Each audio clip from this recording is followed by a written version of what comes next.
This episode of the Race F1 podcast is sponsored by ZBiotics.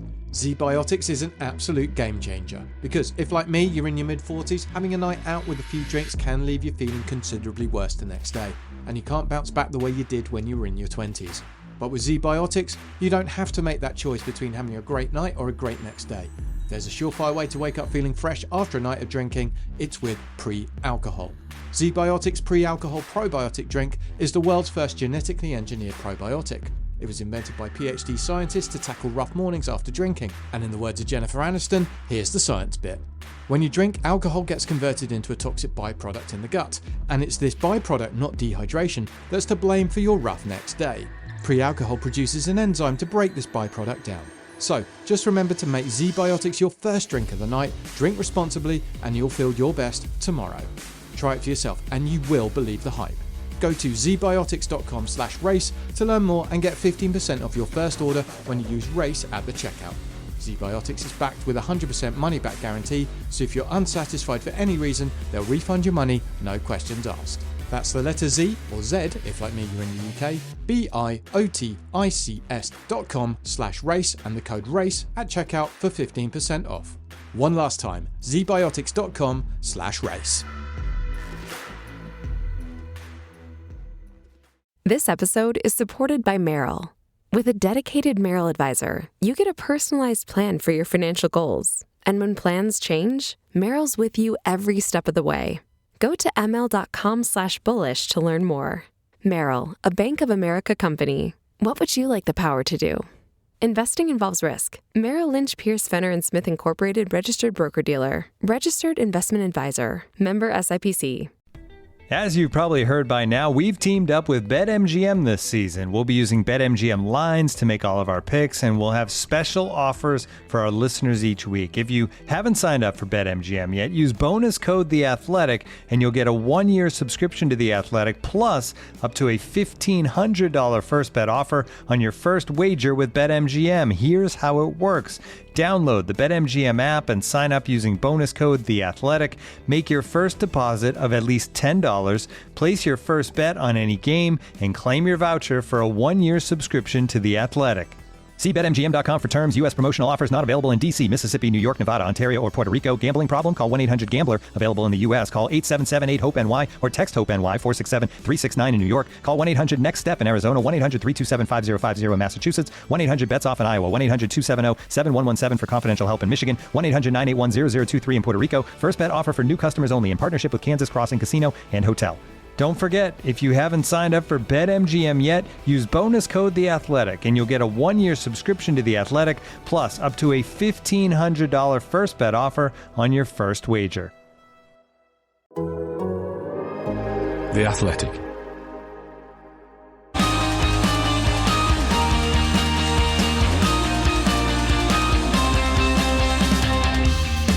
The race is on, and with Daniel Ricciardo's Formula One career seemingly over, the time is right to ask the question of just how good he really was at his best and why things went so badly wrong in recent years. I'm Edd Straw, and joining us for a deep dive into Ricciardo are Ben Anderson and special guest Michael Lamonato. Well, Michael, welcome back. Australian things have happened, so you're the person we have to call. Yes, I always feel bad my accent is not more extreme whenever you invite me on for this specific and exact purpose, but it is a pleasure to be back. Thank you for inviting me. It's just a relief for you that Oscar Piastri's in F1 now, so this won't be your final appearance given Daniel Ricciardo's fate. Michael Lamonato, for those who don't know, of course, presents a strategy report podcast that I've had the pleasure of turning up on and talking too much occasionally. That comes out after every Grand Prix, Fox Sports Australia. Also, anything else you'd like to promote while you're here? No, I mean, you could, if you wanted to, you could send some money to my home address if you really liked the work I was doing. That'd always be welcome. But I think that's okay. Just Michael Lamonato, Australia, right? That works, doesn't it? Yeah, that's it. There's only one of me here, so it's plenty. We've also only got one of Ben Anderson, thankfully. Arguably too many. How's life, Ben? Too many. One's too many for you, is it? Sometimes. Yeah, it's fair. Based on listener feedback. It's fair. Well, I'm surprised I keep getting invited back, but, I'm just going to keep ploughing on, regardless of the hatred. There's a lot to be said for availability. Yeah, that's true. Yeah, I am. I'm always here. and I'm looking forward to hearing Michael ramp up his Australian accent for the show. Yes, I'll try my best. Cobbers. I'll have to come up with some more words. Struth, yes. Fair dinkum, boys, lads. Let's get up them. We have to be really careful or people will realise eventually you don't exist and you're just an AI model we've created. Yes. It's a hit. Surprisingly cheap one as well, yeah. That's the joy of AI, isn't it? Cheaper and worse. That's generally what the output is. It has its uses, but yes, not very good at simulating podcast guests as yet, thankfully for Ben. So yeah, like we said in the intro, this is all about Daniel Ricciardo. We did a podcast last week when he was officially dropped, so we've hit the news, but we want to reflect a bit more on Daniel Ricciardo's career. But before we get into that, seeing as you're here, Michael, perhaps you could give us a taste of the reaction in Australia. Is it a nation up in arms, in fury at the treatment of Danny Rick? Yes, we're all, when we go out, wearing black at the moment for the full month of mourning. Conveniently enough, with this break in Formula One, it's worked out really quite well. It's been sort of, there's sort of two elements to it, I suppose. There has been a sort of reluctant agreement that there are reasons you might want to drop him at this point in the season as an early axing. I think people have long recognised that he hasn't quite hit the highs we'd expected him to this year, relevant, of course, or relative, of course, to his first Red Bull Racing career. But there's definitely been, I've almost been a little bit surprised, to be honest, with how much frustration or disappointment or even anger there has been with the way he's gone out. I think people, as much as they'd come to recognise that he wasn't at that absolute upper level anymore, I think there really still is a deep-seated understanding that once upon a time, as we will get to later on in the podcast, he was great. You know, he did have the hopes of a nation on his shoulders for many years in Formula One. In fact, it wasn't even that recently that he really was our only driver in the game. And I think people really have been disappointed that it's been so sudden that they haven't had a chance to say goodbye. I'm sure some of that is as well because it happened to be Singapore that was his last race, which would have been a race more Australians might have gone to had they known it was his last one, although it was probably sold out anyway, so it's a bit of a moot point. But there has been, really quite palpable disappointment that this is how it's ended. Did they not all say goodbye to him in 2022, though? Because this second F1 career was like a bonus, right? Everyone wants to do it twice, you know? It's like a long goodbye at a party. You know, you want to be the last one at the door, the memorable one. So it's kind of a tone of, we knew this was coming, but do it the right way, please. I guess that's the general thing. I think that's pretty much shared globally, isn't it? That sort of feeling. So Australia, I guess, I'm talking about Australia as if it's one homogenous mindset, even in the media. I'm appointing you Australia's F1 ambassador to the world, in awesomeness. But it feels like it kind of Australia had come to terms with his diminished status, and obviously with Oscar Piastri there having picked up the baton, it was more about going out the right way than the fact he's gone out. Yes, very colonial mindset of you, Ed, if I may say. But yes, I think you've nailed it pretty much. It is. I mean, it does help that Oscar's really come alive, let's say, in the minds of the Australian public this year. I think had it happened last year, ignoring that he only did sort of half a year last year, had this been supplanted to last year, it might have been more difficult because it took a little bit for the Australian public to warm to Oscar Piastri. I know this is now becoming a little bit of a different podcast, but this year they've certainly understood that we've got this really great driver out there fighting. There's also almost, I want to say, with no disrespect to him, an almost surprising amount of excitement for Jack Doohan. I say I'm only surprised because it wasn't that long ago people wouldn't know who was in Formula 2, but he really had this big following before he even was announced as a Formula 1 driver. So there's quite a lot of excitement around that, and I think people have prepared themselves mentally for the end of Daniel Ricciardo's career. So yes, it's really very much just that they didn't get the closure, I suppose you might want to say, on his career having come so early. And I think there is also a little bit of confusion. No one loves a mid-season axing, but being so close to the end of the year, only 6 races to go, maybe a little bit of confusion there as well. Has Liam Lawson got it in the neck for being having the temerity to take his drive and coming from New Zealand? Yeah, this has been the disappointing flip side, is that I have seen a lot of this, particularly in our audience, or looking at audience feedback. I know social media is not a great way to create a cross-section of society, but there has been a surprising and disappointing amount of, I guess, vitriol in Liam Lawson's direction. I really hope we can kind of weed that out by the time, well, if not by the time he starts, and by the end of the year, because he's had no role in this. I know you guys have talked about this before. He doesn't deserve it. But the good news for him, I think it's good news anyways, that he'll only need a few good races and he'll become honorary Australian and people will forget any perceived or real sins against Daniel Ricciardo. So is it like the way people say things work in the UK, that Scottish athletes, when they're being successful, are British, yes, but when they're struggling, they're Scottish, so that you can kind of adopt him and move him in and out of the team depending on how well he's doing. That's how it works. Yeah, someone put to me that New Zealand is really just East New South Wales, which I'm sure they will be deeply unappreciative of. But look, I think it shows you the relationship Australia has with the most successful parts of New Zealand. Yep. The parts we're most jealous of, let me put it like that.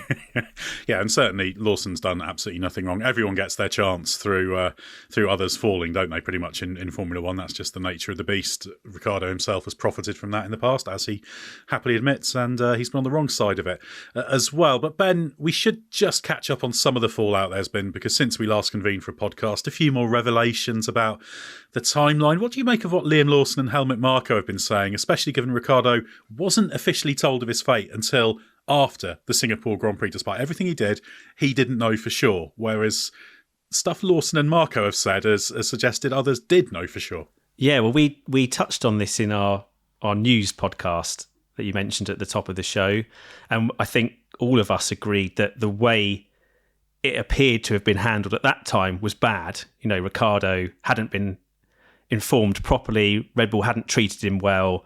The whole communication around this thing, both what we didn't hear and what we did hear during the Singapore Grand Prix, was not very clear, not well handled. He wasn't supported properly, too ambiguous.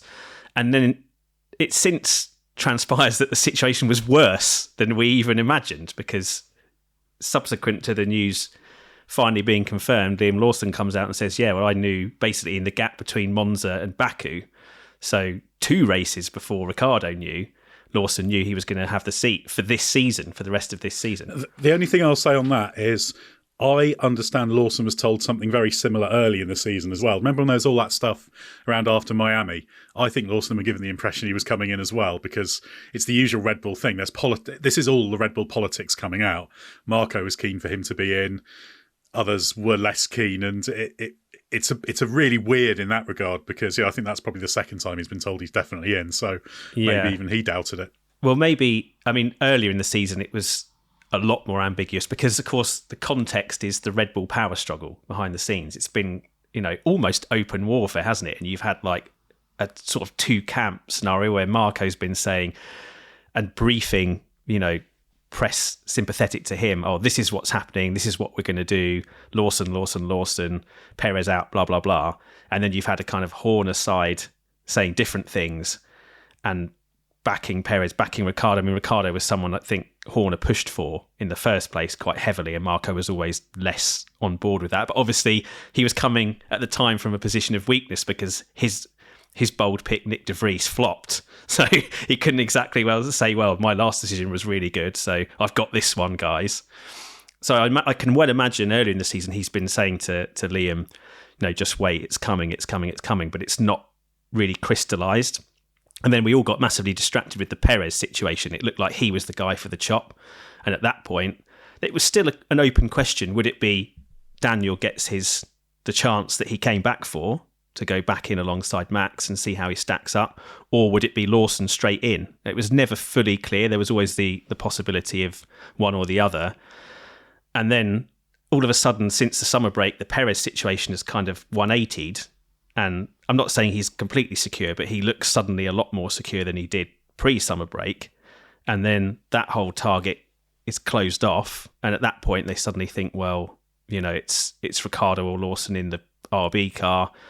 And then there's the whole thing about, is that a new way to put pressure on Perez? Who knows? It's chaotic. But yes, in terms of the communication, I can imagine then once they've decided their new whatever strategy it is, and however it makes sense to them, it's a more concrete message from Marko. It may still not have been fully done in that gap that Lawson's talking about, because you can imagine Marko's in his ear telling him one thing that's not necessarily fully established yet, and even people within Red Bull weren't sure that Ricciardo was definitely out going into the Singapore weekend. So whoever knew what at what time, it certainly wasn't joined up. And I think we all agree that the person who bore the brunt of that in terms of how it was handled and communicated was Daniel Ricciardo. I presume, Michael, Ricciardo hasn't surfaced in Australia. I think he's in Australia now. Has he said anything else publicly beyond what was out on social media after the time, or has he been lying low? I know it's quite easy to do that in Western Australia, given that's it's quite a spacious place. Off grid. Yes. Well, maybe he's working on getting his farm off grid just to make sure that there can be no intrusion in the next few months. But no, I believe he is in WA, but he hasn't resurfaced yet. I'm not sure when he will. It'll be interesting, I suppose, to see when he chooses to re-emerge, I guess, in what capacity that'll be, considering it's now been a relatively clean break from Formula One, clean break from a messy situation. I mean, listening to your description there, Ben, it sort of just sums up the whole Red Bull year, really, doesn't it? I mean, in a weird way, it's not surprising the week we got, because the effect of the politics that's been racking Formula One has been so messy. It's not surprising that when push comes to shove and something actually has to happen, it also ends up so messy. And it's sort of been reverberating since that mid-season break, when we all did sort of expect that there would be a change at Red Bull Racing. They got so close to the precipice of announcing something and then changed their mind very suddenly. It's almost difficult to imagine the kind of wrestling that must be going on behind the scenes when a decision like this is made. But it just seems...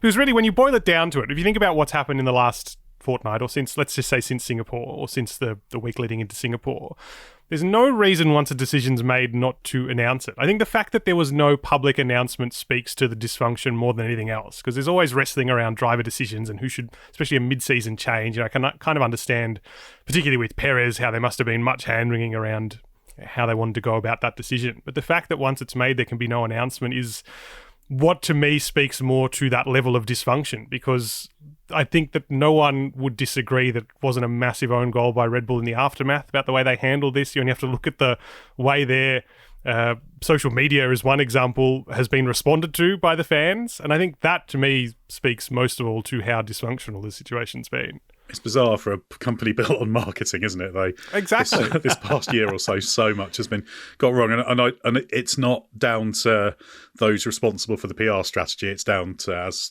talked about, the politics underpinning it. You can't, that it's very, very difficult to polish that and make it look good. Yeah, very messy. I still feel like there's a bit that doesn't make sense in terms of the penny dropping for Red Bull. Suddenly, the only dice they've got to roll is Lawson, the young kid that they know a bit about in F1 terms from that cameo. Not a huge amount, but enough. They're desperate to put him in the Perez seat, and so therefore they've had to leave a Ricciardo out now to get, as Horner described it, the answers to those difficult questions you sometimes have to ask. I feel like they probably want to go outside the pool and have a non-Red Bull driver in alongside Max, but there just isn't anyone available that they can get, or anyone they can get without having to spend a fortune on them. Well, you say it's the only dice they had left to roll. It's the only dice they chose to roll, because they had a chance to get Carlos Sainz, and they have Yuki Tsunoda, who we keep talking about how, well, he's probably been the better driver overall. And now we want to find out if Lawson can be roughly at Ricciardo's level this year, because then considering how much he's missed this year, then he must be thereabouts. They've had answers to make that Perez call. It really feels like it's the Perez call they don't want to make, not the question of what comes after Perez. It really feels like, maybe it is that the Mexican Grand Prix is coming up, and then they don't want to have to deal with that messy situation of not having him in the stable when they turn up to Mexico. Like, there's something that is, to me, it's on the Perez decision side more than the what comes next side, because they've had more than enough opportunities to put in drivers that, okay, maybe not are guaranteed to be a massive step forward on him. In the case of Tsunoda, they're clearly not sold on him. In the case of Ricciardo, he's been a little bit inconsistent. But at the mid-season break, when it seemed pretty clear that the trajectory of the Constructors' Championship was negative, and okay, we weren't clear on the level of jeopardy on the Drivers' Championship, and it's debatable about how much there is there, but nonetheless, there was an opportunity to at least roll the dice, and see if they could do something better. And they've consistently chosen actually just not to do that. And it feels like that Lawson is that answer, then maybe then that could be an answer for next year. But on the trend of their decision-making this year, they'll get to the end of the year and go, yeah, we'll keep Lawson for next year. And Perez as well. You know what? We will keep Perez next year. And then the same thing will happen. I think ultimately it just all reflects a mess, doesn't it? Yes. Because you've got Red Bull has been poor on its driver strategy for some years. Add the political turmoil on top of it, and you just get a terrible mixture. And as I've been fond of saying recently, they've just got to sort it out and get a proper long-term plan in place. They've got everything they need, and just this hand-to-mouth, hit-and-hope approach just isn't working. I don't see any sign there really changing that, unfortunately. And Daniel Ricciardo, I guess, is the one who is both the latest victim and got the latest opportunity from it. And now the baton is on to Liam Lawson. Hey, it's Anna Martin from the New York Times, and I'm here to tell you about something for New York Times News subscribers. And honestly, if you're a podcast fan, you're going to want this. It's an app called New York Times Audio, where you can get the latest dispatch. It's 10 a.m. in Kyiv. It was a really loud night. Perfect your technique. A splash of soy sauce, and then a lot of red pepper flakes. Or contemplate the future. A computer program is passing the bar exam, and we are over here pretending not to be amazed by that. It has exclusive shows. From the New York Times, it's the headlines. Storytelling from Serial Productions and This American Life. Act 2, a fiasco involving a village, marauding Visigoths, and some oil. Sports from The Athletic. In those big moments, he puts the team on his back. And narrated articles from The Times and beyond. In recent years, the unexpected sounds of ice have periodically gone viral. New York Times Audio. Download it now at nytimes.com/audio app. This episode is supported by Merrill. With a dedicated Merrill advisor, you get a personalized plan for your financial goals. And when plans change, Merrill's with you every step of the way. Go to ml.com/bullish to learn more. Merrill, a Bank of America company. What would you like the power to do? Investing involves risk. Merrill Lynch, Pierce, Fenner & Smith Incorporated, registered broker-dealer. Registered investment advisor. Member SIPC. College football is back like never before. I'm David Ubben, and I host Until Saturday, the Athletics Leveled Up College Football Podcast. 3 times a week, you'll hear me and my co-hosts, fellow Athletics senior writer Chris Vanini and 2-time national champion Damian Harris, embrace the sport's new madness with you. We're also just going to have a ton of fun enjoying all the things that make college football great. Check out the brand new Until Saturday, every Monday, Wednesday, and Thursday this fall. You can find us wherever you listen to your podcasts. Right, let's move on to the bigger picture now with Daniel Ricciardo. Michael, obviously, the past 4 seasons have been poor for him. There's a popular narrative going around that he was in some way found out in those years. So is that something you subscribe to?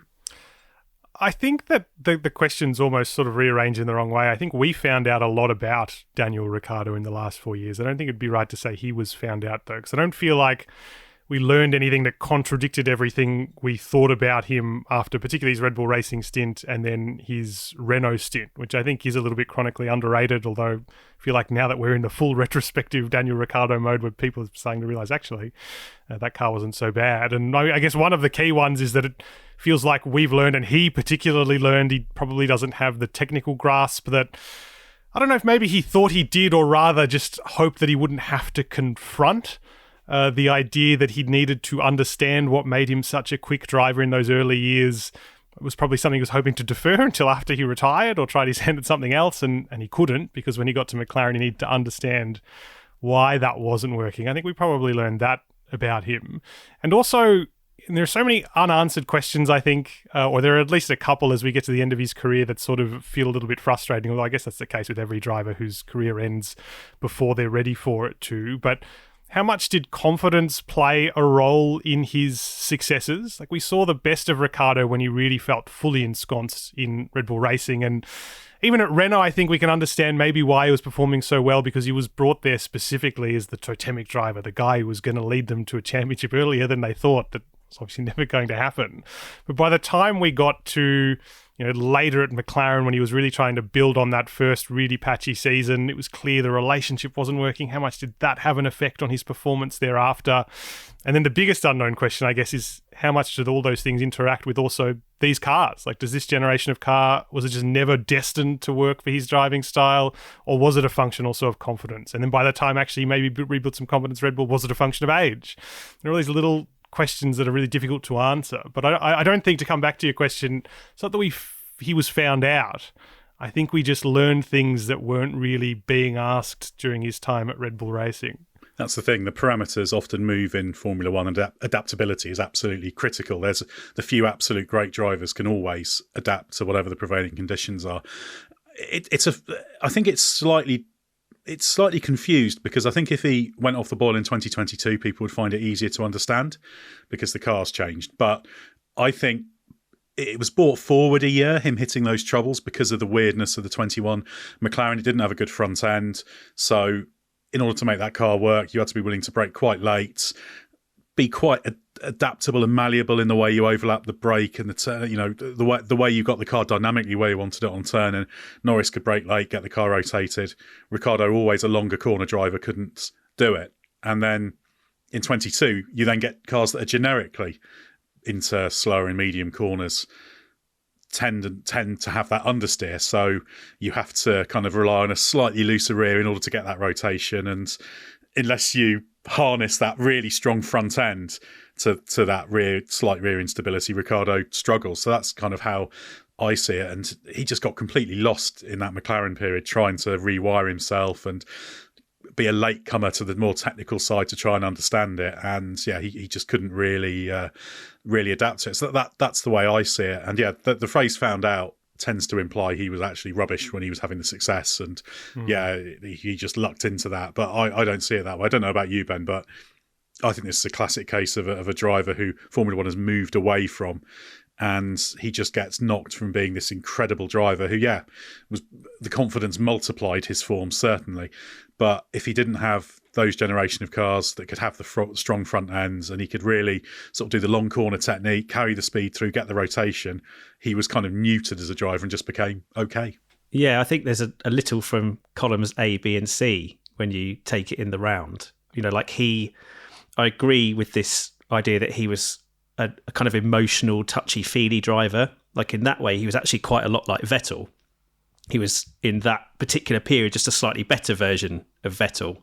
But Vettel obviously this is kind of what made Ricciardo, because he went into... Well, he had better tolerance for the rear instability in 2014 than Vettel did. So like that held Vettel back. Yeah. And then Ricciardo could thrive with it. And of course, Ricciardo had that new team bounce. When you come from a small team that just can't produce the same consistency of downforce and overall downforce, you get into a car that's just much better, even if for that team it's relatively much worse.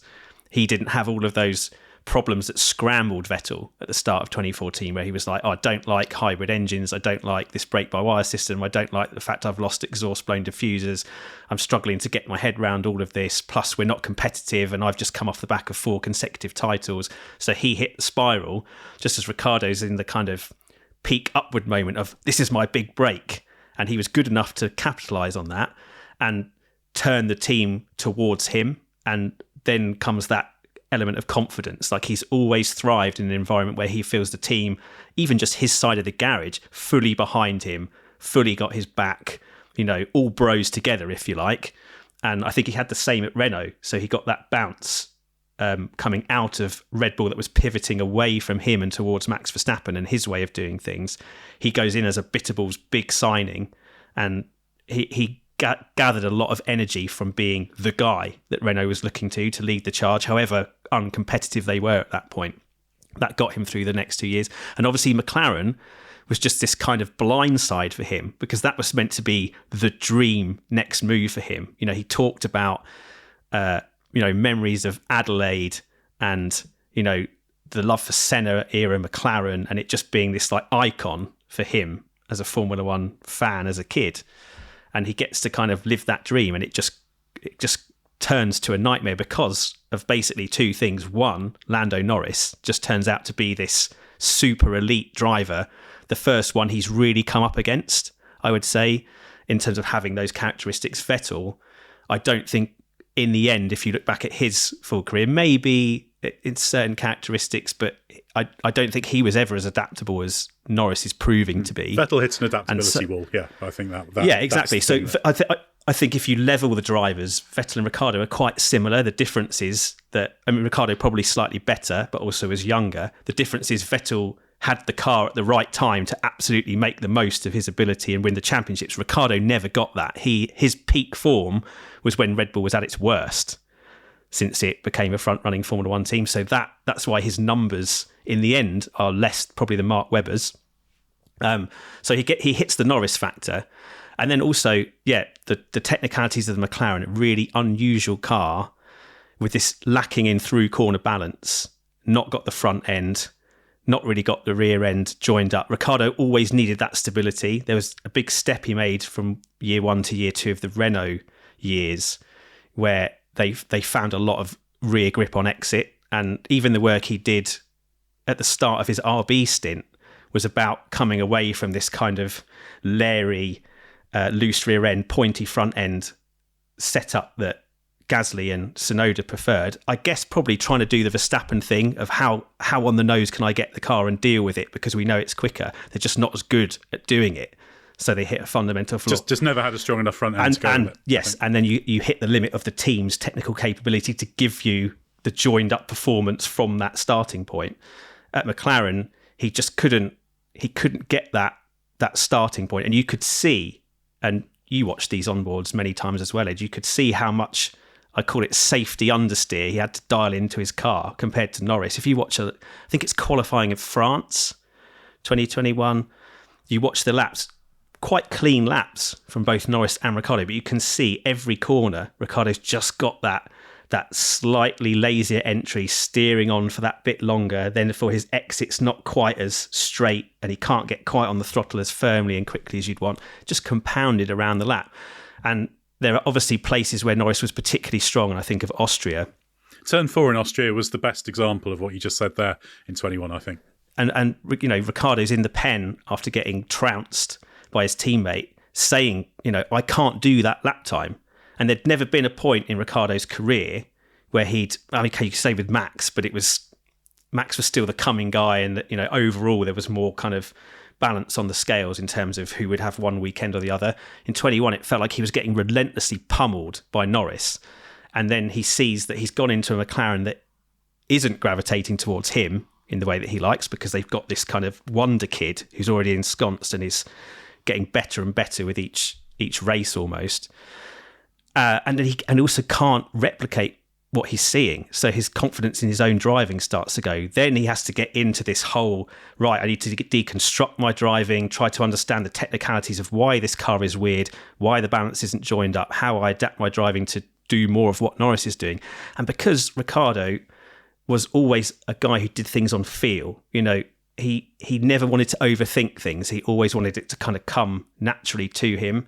I just think those situations didn't compute, and he'd spent so long kind of, I don't want to just say relying on his natural talent, but pretty much kind of going with the flow of it and relying on feel. When the feeling he was getting from the car didn't add up to what he wanted to do naturally, he just wasn't able to adjust it. And when he did adjust it, it kind of went worse rather than better. So then the confidence spiral gets worse. The team that's spent big money on you to bring you in as this kind of star benchmark for your new wonder kid you're not quite sure about yet, you know, that pressure tells. The team kind of loses faith in him, and you know, then it's just a mess, isn't it? And he's never recovered from that, I don't think.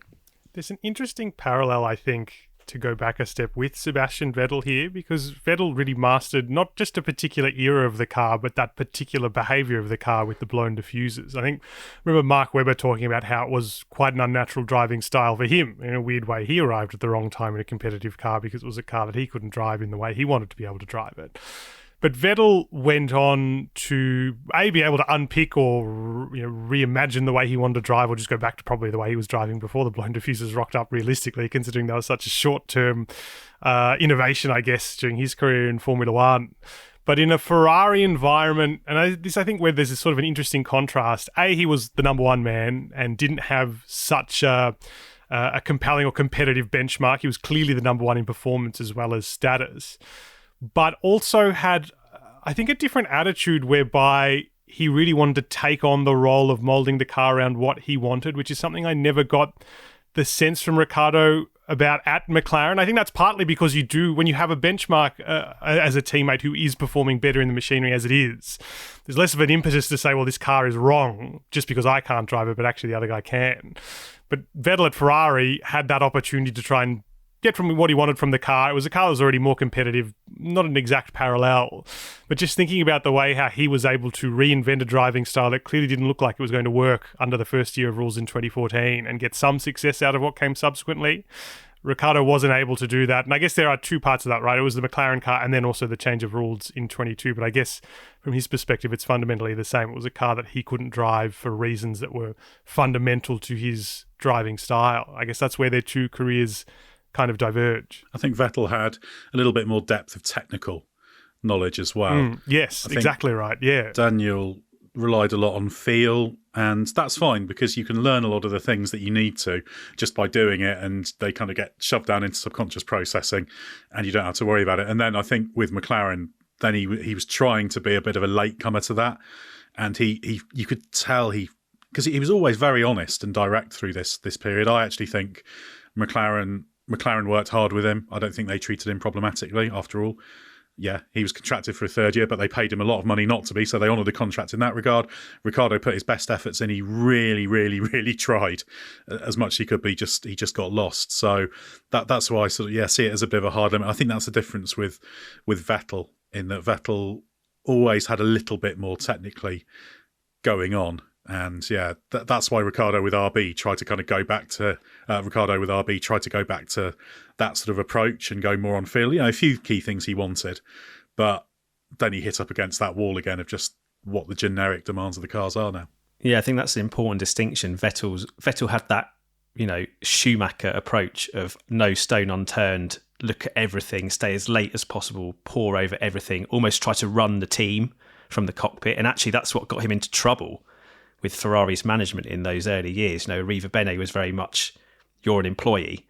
And part of the reason 2016 got so nasty is that Vettel was in the management side overstating his position as this kind of fulcrum.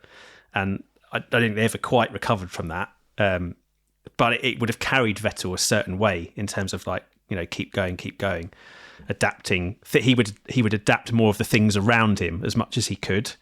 Whereas I think Ricciardo had some limitations in driving and also some limitations in terms of how far he was prepared to push those other elements to get what he wanted, especially in a bigger team.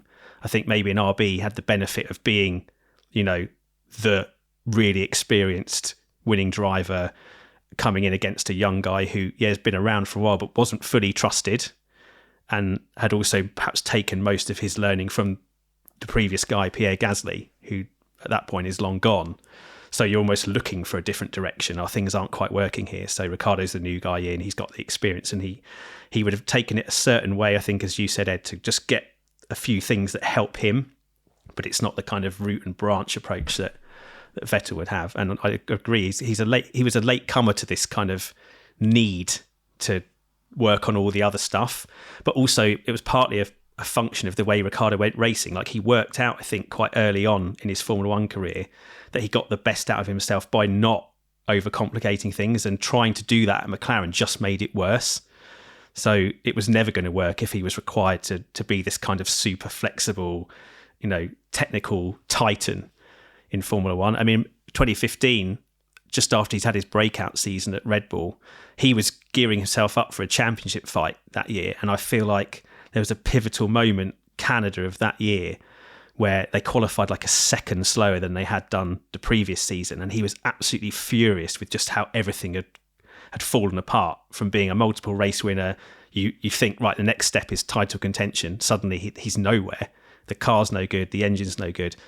And I don't think he liked how that situation affected him in terms of how he was then outwardly. He started to carry himself quite poorly in public, using bad language and stuff. And I think he had a word with himself after that. And the way he got through that rough Red Bull period was not getting too invested in the Vettel way. If I want this too much, I'm just going to have a really miserable time being a Formula One driver. And he kind of, this is the sunny side of his personality. It was like wanting to live the dream and actually enjoy it while it lasts. Couldn't reconcile with things just going so wrong, and I think he had to make a decision almost to be like, right, I'm going to relax into this, even if it's going to be rubbish and I might waste my best years. I'm just going to take it as it comes, enjoy it, and do it to the best of my ability, but not go so far all in that I destroy myself mentally if it doesn't work out. Yeah, I'd have to go back and check the year, but I do remember he must be one of the few drivers to admit relatively early in his career that you would be happy not to have won a title. It was in his late years at Red Bull Racing, I'm fairly certain. I'd have to go back and double check. But it was after that realization where he was sort of come to that understanding that to get the most from himself, he didn't need to put that pressure on because the championship might not come. And this was at the period of time when it seemed like Red Bull was much further away from the title than it ultimately ended up being. And before he'd made these decisions to move on, that sort of undid his career. And I always thought that was really interesting. Like, it's so rare you hear drivers say that to begin with, but one who seemed at the time to be almost at the height of his powers to say that, I think really spoke to that approach he had to change. But it's interesting, that whole thing about the World Championship, because there are other things he said at other times when he felt he knew the clock was ticking. I remember him saying that at some point. Was it in 2017 he talked about that? There were some things, like after he lost that Monaco in 2016 to the pit stop blunder weekend he dominated otherwise. There was that there were references to, I know I haven't got infinite time. So yeah, it's interesting how he sees that side of things. But I think, as I've alluded to before, in this later period, and I consider the late period to be the 4 years with McLaren and RB. Renault, he had a few races early on, maybe the first half of the season. He struggled a little bit just to adapt, but then he was fantastic, and he comprehensively outperformed Hülkenberg, comprehensively outperformed Esteban Ocon, did really well in a car that wasn't that good. So I think he'll at least have been able to reconcile with himself kind of how it's gone, given that he went into another team, he had a shot. If he'd thrived in RB, he would have got into a Red Bull racing car again.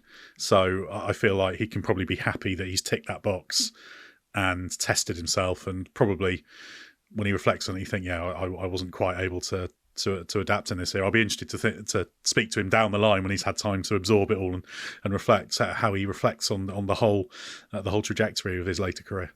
Yeah, I think those that first McLaren year sort of set the stall out in terms of the exposing some of the inherent problems, and then this generation of car, which everyone has found peakier, more confusing, more difficult to balance, etc. I think that's compounded some of those problems in terms of giving him that feel and consistency that he needs from the entry to the exit phase of the corner. Well, 2022 was much worse than 21. 21 was a bit mediocre. 22 was really bad, really. And there were days, like 21, obviously the day of days at Monza, track that worked quite well. The slow corners were short and sharp, quick direction changes, not long duration.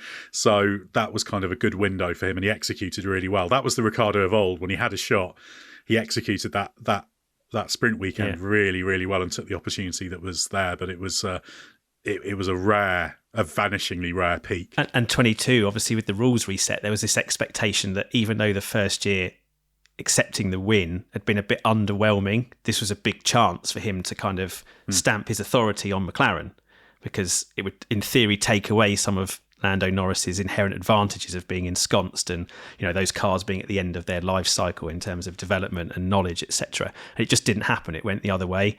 So it just created more of that spiral. And I think, funnily enough, now, if he was still in at McLaren, the current McLaren, with its clever use of the wings to balance out, the car through the corners, would suit him a lot better. But unfortunately, he wasn't able to last long enough to see the benefit of that. And there's such a cautionary tale here. And there must be drivers who must be thinking about this. George Russell springs to mind because he's arrived at the front in a similar situation to Ricciardo in 2014. But the impetus or the importance of getting timing right in these decisions.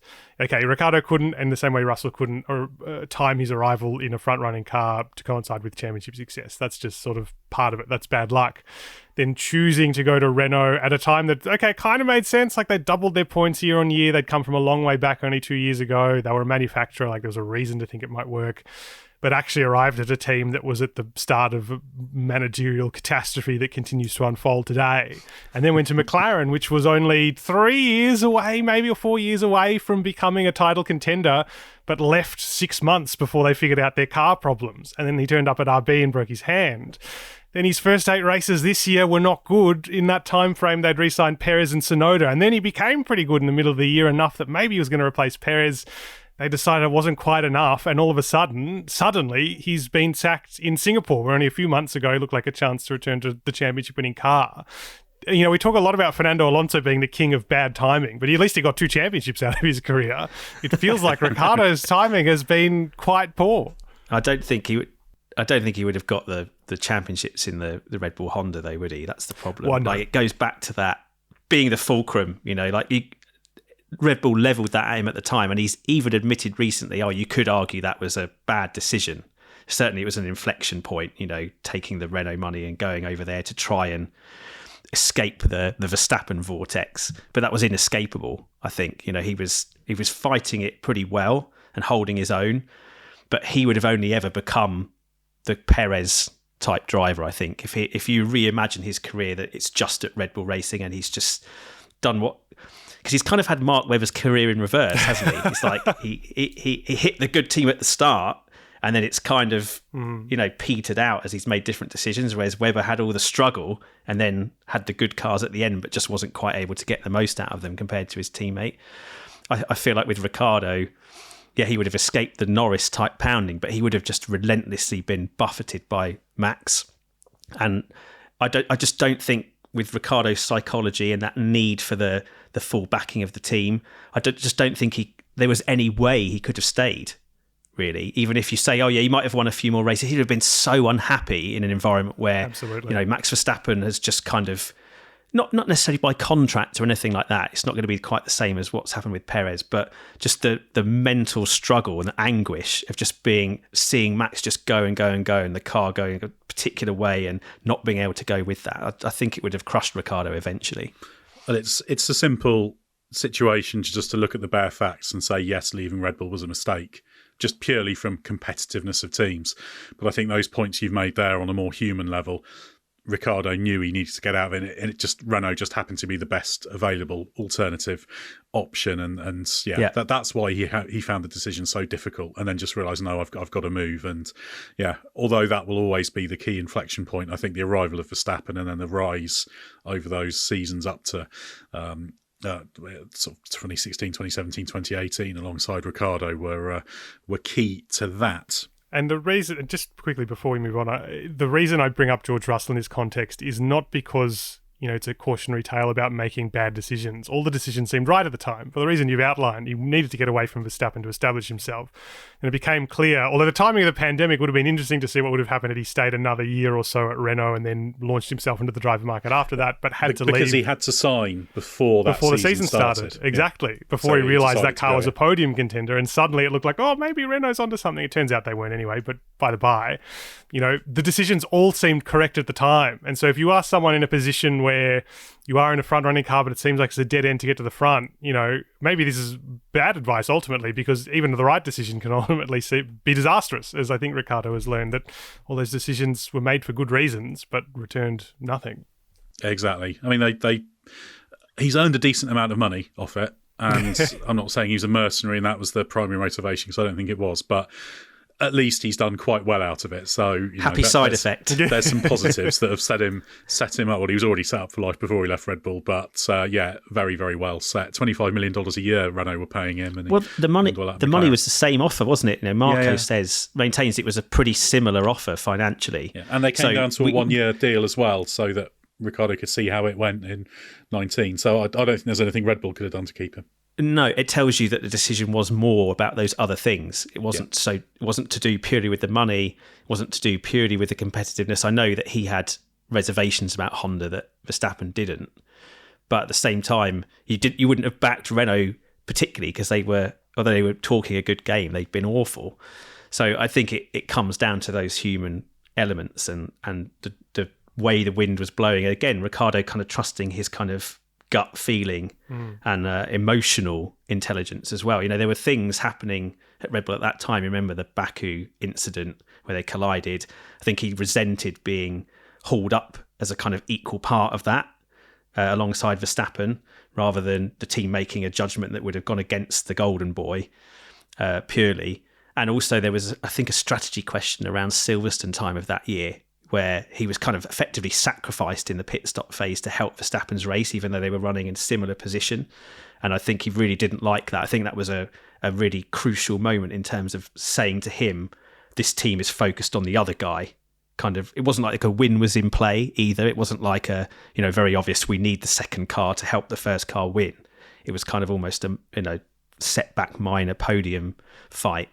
that you were talking about. But nevertheless, they were prepared to throw him under the bus, if you like, strategically to help the other guy. And I think he could see those kind of things happening and go, if I stay here, this is just going to get worse and worse and worse, and I'm going to become more and more unhappy. Yeah, and ultimately when it comes to that decision, only Daniel Ricciardo was in Daniel Ricciardo's position, and he's always maintained he doesn't regret that move. I think in the next few years we'll get a reflective version of that now that dust settled on his career. I don't think he'll change his position on that, because I think he knows why he made that decision, and I think he will make that decision again, even though it on paper didn't work out. This episode is supported by Merrill. With a dedicated Merrill advisor, you get a personalized plan for your financial goals. And when plans change, Merrill's with you every step of the way. Go to ml.com/bullish to learn more. Merrill, a Bank of America company. What would you like the power to do? Investing involves risk. Merrill Lynch, Pierce, Fenner & Smith Incorporated, registered broker-dealer. Registered investment advisor. Member SIPC. Well, we've talked lots about the difficult times in Ricciardo's career more recently, but we will get a bit more into the glory days that we've touched on. But first, here's Mark Hughes giving his thoughts on Daniel Ricciardo's glory days. Daniel Ricciardo was a little bit different. Beneath the silly jokes and that megawatt smile, there was a competitiveness that was intense even by the standards of an F1 driver. And for 7 seasons, he took both that and his fizzing personal energy into the car with him. And that, you could see how the personality sort of translated in the way he drove at his peak, with all that energy but a shrewd foundation. He was somebody that made things happen on track. He had many strengths aside from being very quick, and he was quick enough to instantly outpace Sebastian Vettel at Red Bull. Not so far away from Max Verstappen at Red Bull. Actually, their qualifying score in their 3 seasons together was only 23-18 in Max's favour, probably less than most would estimate. He then walked into the Renault team where Nico Hülkenberg resided, and he simply took the team off and blew him away. He followed that up with an almost complete annihilation of Esteban Ocon, and these are excellent drivers, and he simply obliterated them. In his Red Bull years, he had this outrageous outbreaking ability and a really silky touch with the tyres as well.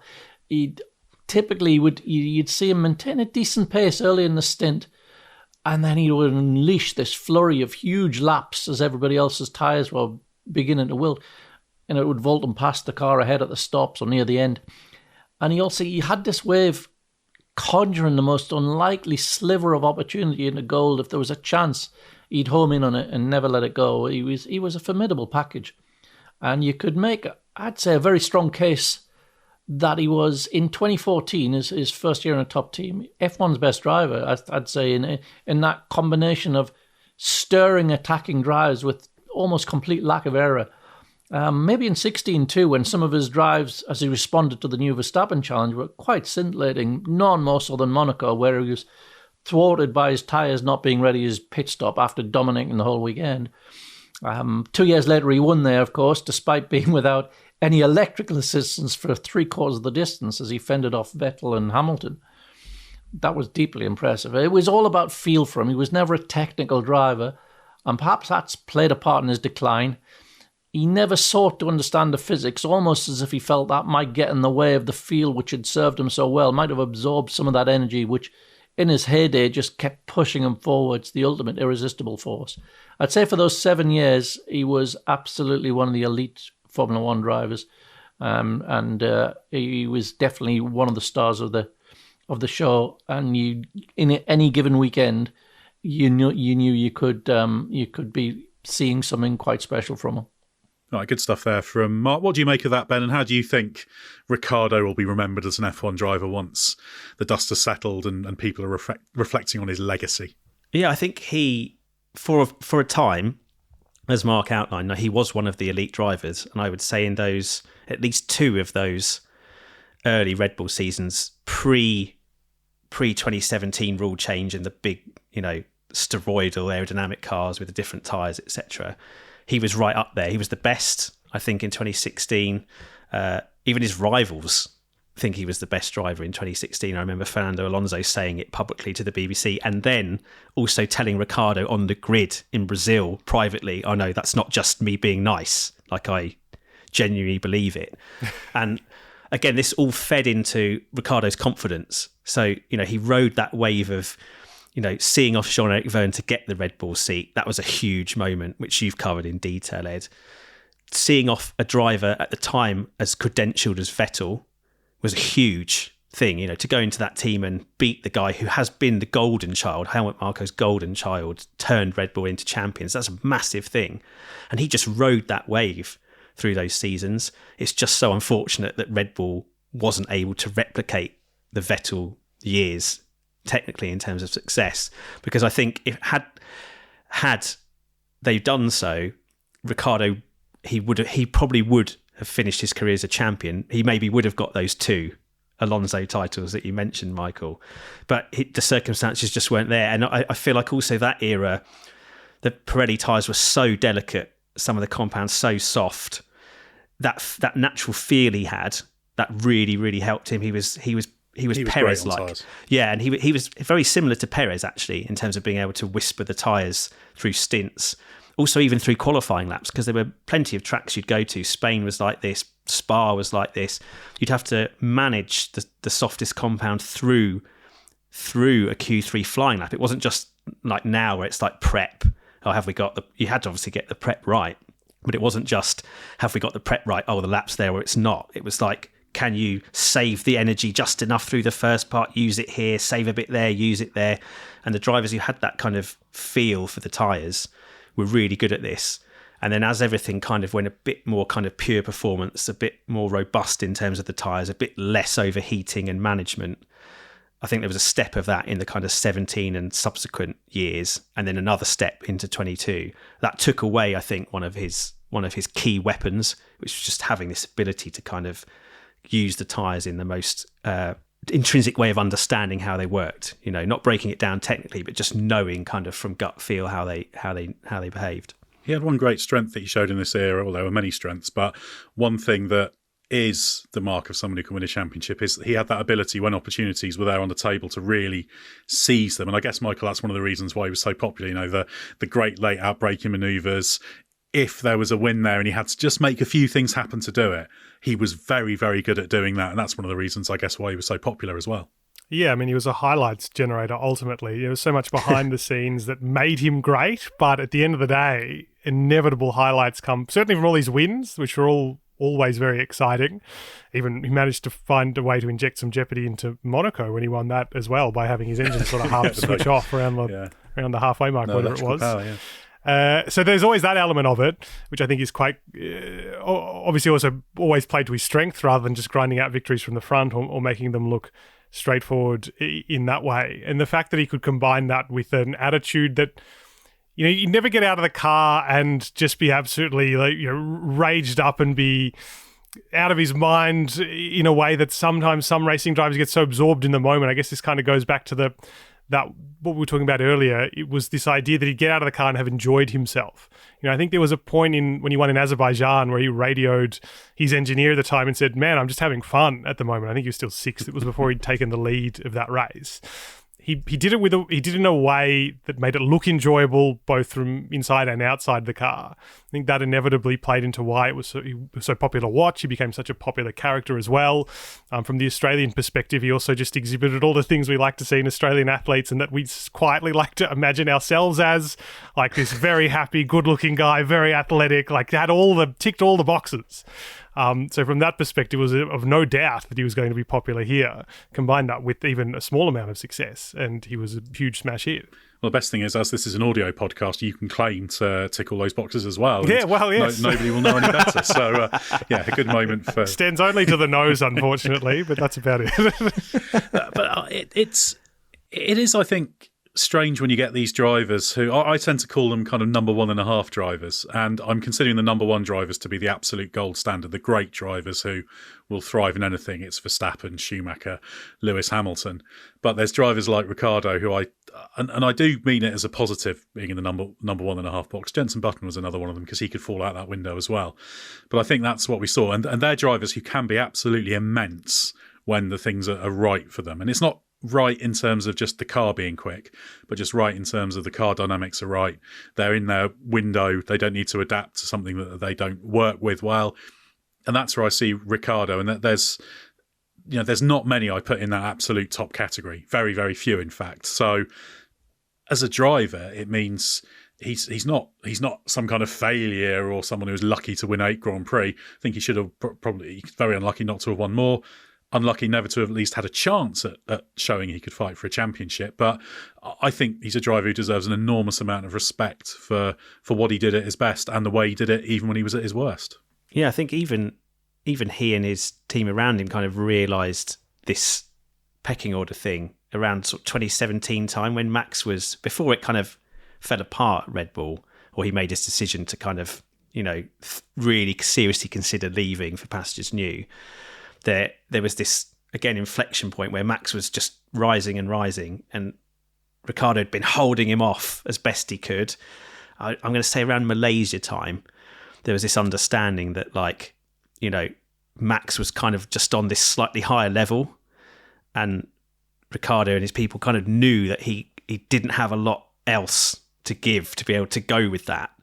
So at that point, you have to kind of say, well, yeah, you're right, Ed. He's just in that category below the absolute and no shame in that, because Verstappen is an all-time great. Yeah. And almost nobody, the vast majority of drivers who raced in F1 in that situation would have fared worse against Verstappen than Ricciardo did. Yeah, there's not many, by definition, not many you can put in that camp. And on the current grid, you'd have Verstappen in there, you'd have Hamilton in there, you'd have Alonso in there, and you may, depending on how things evolve in the future, have people like Leclerc, Norris, Piastri in there ultimately, but it's to be decided. Ricciardo is in the same group as probably drivers like you mentioned, Button, Raikkonen, Rosberg, and these are all guys who won a championship because the circumstances of their careers happened to align a little bit better with the peak of their form, in that they were able to get it over the line. And that's the only difference, really, I think, for Ricciardo. When he was at his best, before Verstappen came in and took it away from him, Red Bull just weren't able, and Renault too, which is why I always question Ricciardo's faith in Renault, because he's one of the big reasons that his career goes unrewarded relatively in terms of stats than it should have been. If those circumstances had been different and the Renault engine had been better in that early part of the hybrid era, Ricciardo absolutely could have ended with 1 or 2 championships. There's also this thing he said from, I think it was in his second year at McLaren, he started saying it, I guess as a bit of a justification for why he should still stick around, which is that if you give him a winning car, he'll win the race. He has no doubt about that in his mind. And it is something that I think speaks to that 1.5 idea, which is that, and that idea as well, that when there was a sniff of victory on, something just clicked in him to, obviously at Red Bull, give him only the necessary extra half a step. But then in his later years, when the baseline was lower, would give him maybe a full step. Italy being an obvious example in 2021. That's really what he was talking about when he was at McLaren. But it was likewise at RB to a lesser extent, but the same principle holds true, which is that Mexico last year was the team's best result, and he scored it. He scored its best qualifying results this year. Canada probably would have been its best result on the road had he not had that clutch problem that triggered the penalty starting off the line. Canada sort of kick-started his season this year. That's when he got good, effectively. Exactly. And so there's this idea that actually when things got closest to aligning, whether that's to his driving style or just the car worked in the better way fundamentally, he would normally be the one still getting the highest results. And I think that does speak to that idea that all he needs is something that just sort of sparks it, particularly in his later years, and he can access that slightly higher level of performance in machinery that wasn't able to contend for victories or big podium positions, that it was less remarkable. But I think that still existed all the way through to this year. This is what extended Red Bull's timeline as well, isn't it? Because even though he missed a lot of the end of 23 because of the hand injury, Mexico was like, look at that performance. That's Red Bull levels of performance in a much worse car. So if we can, and we were all saying this, if we can see more of that through 2024, he's a shoo-in to take Perez's seat. Mm-hmm. And we just, maybe glimpses, wasn't it? It's just glimpses, yeah. And he admits that too. So whether it's a function of age, circumstances, just the stars aligning on a given weekend, a certain track that suits him, tyre combination, etc. Who knows? But he just, the thing that was so good about him, and often these drivers actually in this 1.5 bracket, they have that, I think probably you'd put Vettel in that bracket too. Like when you manage to perch them in that window of performance, they can be absolutely exceptional, almost untouchable. And you can say that actually about drivers like Raikkonen and Button too, Rosberg, when things were really working for them, they were really, really difficult for anyone to match. So they can achieve almost a higher peak, but they just can't do it consistently. And that's the problem Ricciardo's had, right? He said it himself, just not able to consistently do it. And then once you start to doubt yourself, and for a guy like him who needs that self-confidence and that belief, and also some external support to maintain that confidence and self-belief, you're not going to get it back. You mentioned age there. I think it's worth tackling that question a little bit, because I have seen people suggesting that could have played a part, and it's just that general decline. He's 35 now. Do you see any sign that age was the problem for Ricciardo, Michael? If it were to be...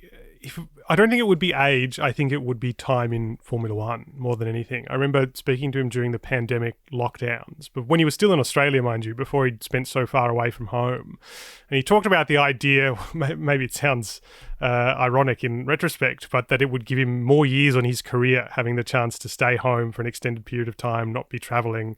In the end, that was when he made the decision to join McLaren. So clearly that's probably not the right time to have said that. But I think that principle still holds true. It's this idea that, and he's not alone. Max Verstappen talks about this a lot.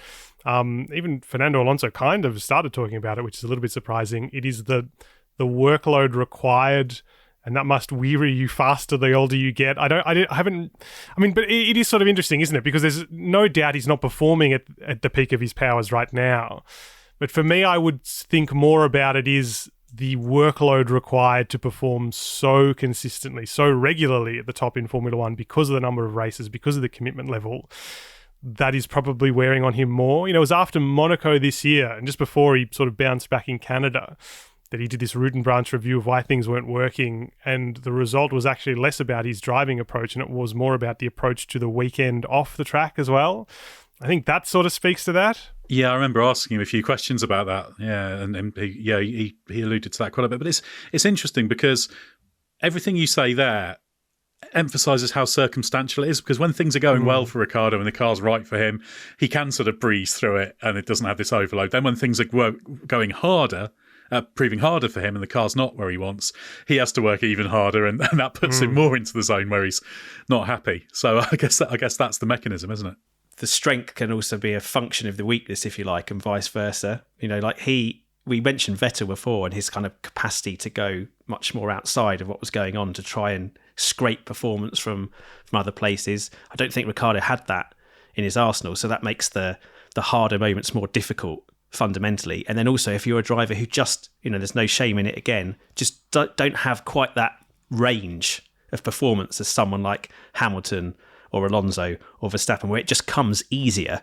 So therefore, when there are difficult moments, you're not so overwhelmed by the other stuff you have to do. You don't have to think about it so much because you can just find a solution. And Leclerc's like this. He can't even really explain it. The car is thrown at him effectively, and then he just figures it out and does it.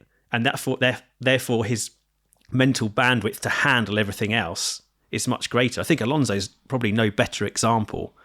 Someone who can drive at 90% of their mental ability, where everyone else is at 100, get the performance out of the car mostly, and then just use that final 10% to do everything else. And therefore, he can extend his career almost indefinitely, regardless of age. Whereas other drivers who are just much more at their personal limit to do the fundamental job of driving quickly, they become exhausted more quickly when things get tough or someone is finding them out. If you compare Ricciardo and Bottas, exactly the same age, rivals from the junior series, a bit of needle there actually on the way up in terms of, the dynamic between them. Bottas had his epiphany, if you want to call it that, at Mercedes, a driver he just could not beat. A guy he could occasionally beat on a given weekend or get close to, push hard sometimes, but fundamentally over the spread of his time at that team, he realised, hey, I'm not Lewis Hamilton level. And then he's had the kind of more traditional kind of fall back into the midfield, much lower pressure environment, extend the career a bit. Fortunately for him, he's had a teammate come in Zhou Guanyu who's not at his level. And Bottas looks like a pretty solid midfield operator. Okay, his options have dried up in terms of where he goes next, and he's looking at, eking this phase of his career out for another year, maybe one beyond that, until Audi figures things out. But nevertheless, no one's looking at Bottas going, he's finished. You know, he might circumstantially be so, but at the moment not. Ricciardo's just had the unfortunate or misfortune of going into a McLaren team that just had, and they didn't quite know it themselves at the time, a potentially superstar driver who's at a much earlier phase of the career, who just finds everything comes to him that bit more naturally. He's naturally more adaptable and able to work around the limitations of the car, so the team doesn't have to work so hard on those limitations to still get performance overall. And that has to be exhausting, because Ricciardo's going, man, what do I do? I don't know. And then he thinks, well, if it's just the environment, let's take a back step, go back into an environment I know, Red Bull. There's still this goal also of getting back into the top car and maybe taking the fight to Max and all of that. It's too much pressure for a guy at the phase of his career who really should be on the same kind of Bottas downslope. You know, I've had my chance in the top car. Yeah, it didn't quite work out. Yeah, you know, Max kind of found me out a bit.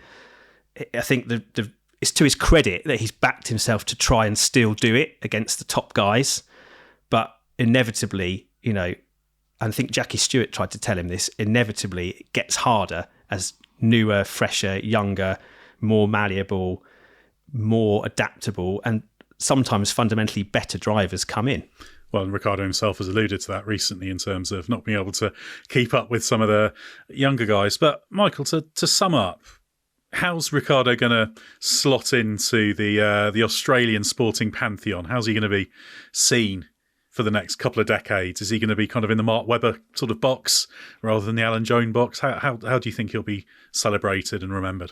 Yeah, it's interesting. Our sort of F1 greats have come from such disparate periods of time that they're not sort of all remembered together. Like, particularly given Mark Webber came so long after, just as an example, Jack Brabham, it's sort of hard to even picture them in the same category of driver. The Hall of Fame looks a bit weird, doesn't it, if you line them all up? You have to walk really far down the hall to get from one to the other. So that element's kind of interesting. I think there's no doubt, but by the same token, it's hard to say this definitively, but there's no doubt, at least in modern Formula One, that Daniel Ricciardo's left the biggest impact, despite having the fourth most successful stats sheet, let's say, one win behind Mark Webber. But as to, I guess, qualitatively how he'll be remembered in Australia, we kind of actually already got the answer at the start of last year, when a lot of people thought he was probably done.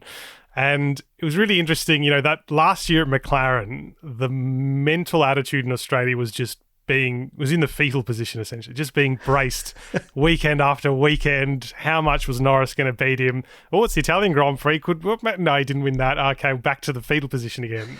But 1st of January, clock sticks over to the 1st of January, fireworks on Sydney Harbour, New Year. The speed with which those 2 years were expunged from the national consciousness, with the exception of the Italian Grand Prix, was remarkable. Like, his stocks were never higher than they were in January, February, March 2023, because everyone only remembered the great Daniel Ricciardo, the smiling Daniel Ricciardo. And it was important that his mood had improved markedly since those last months at McLaren as well. It's difficult to see essentially the joy sucked out of him as it was in that last year of McLaren, so that helped a great deal as well. But it was so easy for the Australian sporting public to remember only the good times and never the bad ones. And I fully suspect the same thing will happen now. Aided, of course, as we sort of said earlier, by the fact we've got Oscar Piastri here doing really well. We'll have Jack Doohan to support next year. But I fully expect when Daniel Ricciardo surfaces for the first time, people will only see 8-time Grand Prix winner Daniel Ricciardo won the Monaco Grand Prix spectacularly, won the Azerbaijan Grand Prix, and China, one race he won finally in our time zone with some great late passes. I have no question that he'll be remembered only positively, because we've been through it all before and he came out perfectly fine. But I think you've hit upon something there that isn't just based on being an Australian, talking about an Australian and how he'll be regarded. I think that drivers do get regarded by the substance of their career. You know, Michael Schumacher, the 3 years comeback doesn't really factor into how he's seen as a great. It's sort of this weird postscript. I think you'll have a little bit of that with Ricciardo in terms of these 4 years as well. And all of these drivers tend to get better respected in retrospect than they maybe did at the time. Like Mark Webber, it's always, he's just a number two. He's not. But actually, people realise I mean, some realised at the time that he was a really, really good Grand Prix driver. Okay, he wasn't quite good enough to win a world championship, but not many are. And so, yeah, David Coulthard, I guess, is another one. You know, there's a lot of these drivers. So I think you always get judged and remembered. Your legacy will be the thick end of your career, which is that period in the 2010s, ultimately. You know, the impressive rise of HRT and Toro Rosso, the great years at Red Bull. And then the rest of it's a little bit of a postscript because it's, and then Max Verstappen came along and he was the guy, and Ricciardo sort of slid away. That's how I kind of see it. And that's why you look to those glory years, because they also, the glory years for Ricciardo showcase what went right and what went wrong for him, what went wrong in terms of timing, what went right for him in terms of the car dynamics that wasn't necessarily there later. So for me, that kind of is his legacy. It doesn't mean that what followed doesn't count, but it's just sort of more supporting evidence about the limitations and strengths. So he's in that bucket of people who could have won a world championship but didn't. So he's not ahead of Sterling Moss in that one, but he's sort of in that, if you were to pick up all the non-champions and try and pick the best of the nearly men, straight away he goes onto your shortlist. And I think that's pretty remarkable because only, 34 drivers have won world championships. So, that says a lot. Where do you put him? What's your short legacy summary of Daniel Ricciardo, Ben? Yeah, he was an excellent driver, great guy to deal with as well in the paddock. Yeah. And I do think it's, as I said before, just a shame that his peak years were not only at a time where Red Bull was on a competitive downslide, but also before Netflix discovered Formula One and turned him into this kind of poster boy for the championship and a new wave of audience, because there's so many people who've only kind of seen Daniel Ricciardo, the struggle, rather than the bit that we've talked about a lot, which is when Daniel Ricciardo genuinely was right up there. And you just wonder if, had the dice fallen differently, the Ferrari move, there was always talk that he might go to Ferrari, wasn't there, at times, and you wondered, would he have made a better fist than Vettel of it? I don't know. Ferrari was so chaotic. He was never getting in at Merck. But he was talked about in that way, whenever there was a contract moment, he was right up there on the top of people's lists in terms of, he could go almost anywhere. And, once Max came along, that's what changed everything. But there was a time where, he was one of the absolute elite drivers in F1, and it was to his credit. He was great, and he carried it so well too. It didn't come with this kind of horrible edge outside the car. He was a great guy to deal with, generous with his time, thoughtful, reflective, a good, hard racer, but also fair. His rivals were admiring of his capacity to pull off those daring late braking manoeuvres, but not clatter into people. He didn't gain this reputation for, doing dodgy dive bomb moves that forced people to take evasive action. He didn't clatter into people. So for a time, he had the perfect blend of being like searingly fast in qualifying, great at overtaking, one of the nicest guys on the grid, and also really fair and great to deal with on the track. Yeah, and I think that's a good legacy to have. And I hope that Ricciardo is able to look back on what he did with contentment, because he achieved a lot. This was a guy who only made it to Formula One through his own qualities. He needed to be picked up early, and he was picked up early by Red Bull based on an impressive test and overperforming in a mediocre team in Italian Formula Renault. He's a guy who was learning how to stick shift driving around Barbagallo in a Formula Ford. So he made it to F1 based on his own qualities, and he thrived based on his own qualities. And I think that he achieved an enormous amount. And even though, there isn't a world championship there's probably not as many wins as there could have been. I think, he deserves a lot of credit for what he's done. And he's one of the leading Grand Prix drivers of the 21st century, ultimately. And he's not one of the leading few, but he's in that group. And that means he's achieved, by definition, far more than the vast majority of a race in F1 will, and deserves a lot of respect. And it's also why everything we've talked about in this podcast is why I don't subscribe to this idea he was found out and, he was never any good, because he really, really was.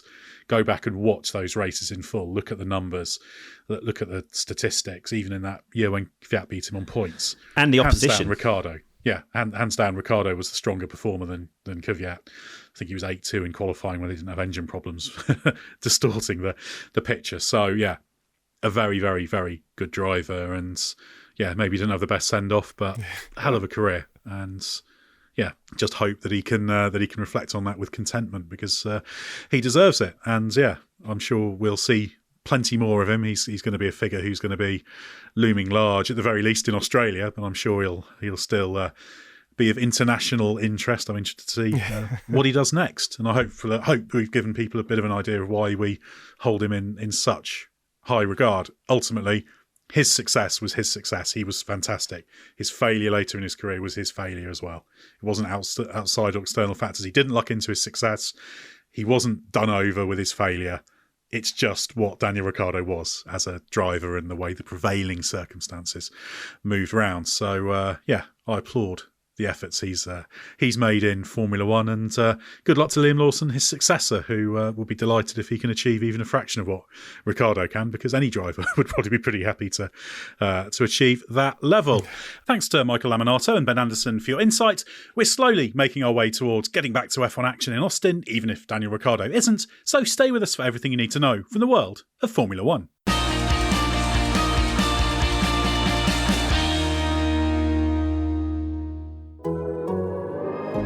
The Athletic.